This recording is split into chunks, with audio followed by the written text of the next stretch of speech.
पश्चिमी उत्तर प्रदेश की राजनीति इस समय एक नए मोड़ पर खड़ी नजर आ रही है। हाल ही में अखिलेश यादव ने जहां एक धमाकेदार रैली की जिसने सियासी हलकों में हलचल तेज कर दी है। अब सबसे बड़ा सवाल यही उठ रहा है कि क्या इस रैली के बाद समाजवादी पार्टी वास्तव में पश्चिमी उत्तर प्रदेश में मजबूत होती दिख रही है और क्या 2027 के विधानसभा चुनाव में ये क्षेत्र सपा के लिए गेम चेंजर साबित हो सकता है। अगर हम हालिया राजनीतिक समीकरणों को समझे तो पश्चिमी उत्तर प्रदेश हमेशा से एक चुनौतीपूर्ण क्षेत्र रहा है। यहाँ जातीय समीकरण, सांप्रदायिक ध्रुवीकरण और स्थानीय नेतृत्व का प्रभाव चुनावी नतीजों को गहराई से प्रभावित करता है। लेकिन 2024 के लोकसभा चुनावों ने इस धारणा को काफी हद तक बदल दिया।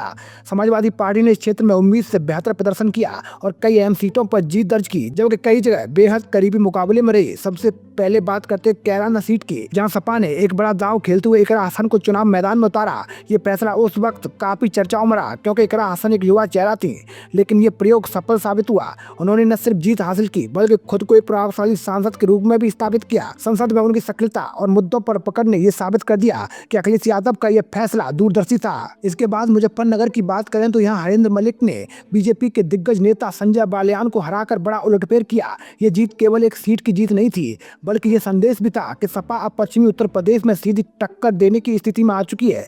मुरादाबाद सीट पर भी सियासी ड्रामा देखने को मिला। यहाँ टिकट को लेकर काफी असमंजस की स्थिति बनी रही, लेकिन अंततः रुचिवीरा को मौका दिया गया। उन्होंने भी उम्मीदों से बढ़कर प्रदर्शन करते हुए जीत हासिल की। इससे यह साफ हो गया कि अखिलेश यादव केवल पारंपरिक चेहरों पर निर्भर नहीं है बल्कि नए और मजबूत विकल्पों को बढ़ाने की रणनीति पर काम कर रहे हैं।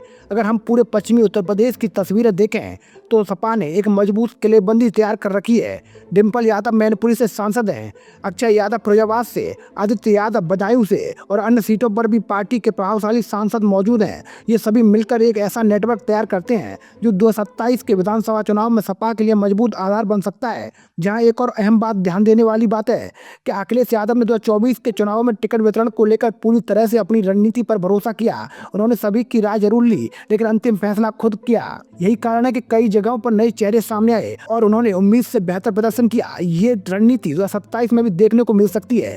अब सवाल यह है, क्या केवल लोकसभा चुनाव के नतीजों के आधार पर विधानसभा चुनाव जीता जा सकता है? इसका जवाब इतना आसान नहीं है। विधानसभा चुनाव में स्थानीय मुद्दे, उम्मीदवार की व्यक्तिगत पकड़ और संगठन की जमीनी मजबूती ज्यादा मायने रखती है। ऐसे में सपा के इन सभी सांसदों के कंधों पर बड़ी जिम्मेदारी आ सकती है। इकरा हसन, डिम्पल यादव, रुचिवीरा, आदित्य यादव, अक्षय यादव, हरेंद्र मलिक जैसे नेताओं को अब अपने अपने क्षेत्रों में और ज्यादा सक्रिय होना होगा।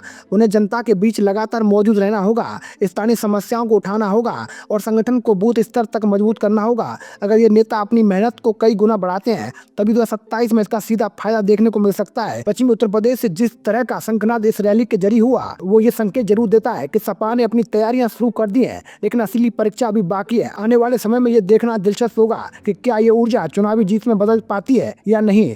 फिलहाल इतना जरूर कहा जा सकता है कि पश्चिमी उत्तर प्रदेश अब 2027 के चुनाव का सबसे बड़ा रणक्षेत्र बनने जा रहा है। अब नजर 2027 पर टिकी है कि अखिलेश यादव की ये रणनीति जीत में बदलेगी या नहीं। फैसला जनता के हाथ में है, लेकिन एक बात साफ है, पश्चिमी उत्तर प्रदेश की सियासत अब पहले जैसी नहीं रही और मुकाबला बेहद दिलचस्प होने वाला है। और इस रण में कौन बाजी मारेगा ये तय करेगा आने वाला समय और जनता का मूड। आपका इस मुद्दे पर क्या मानना है? अपनी राय कमेंट में जरूर साझा करें। जय हिंद, जय भारत।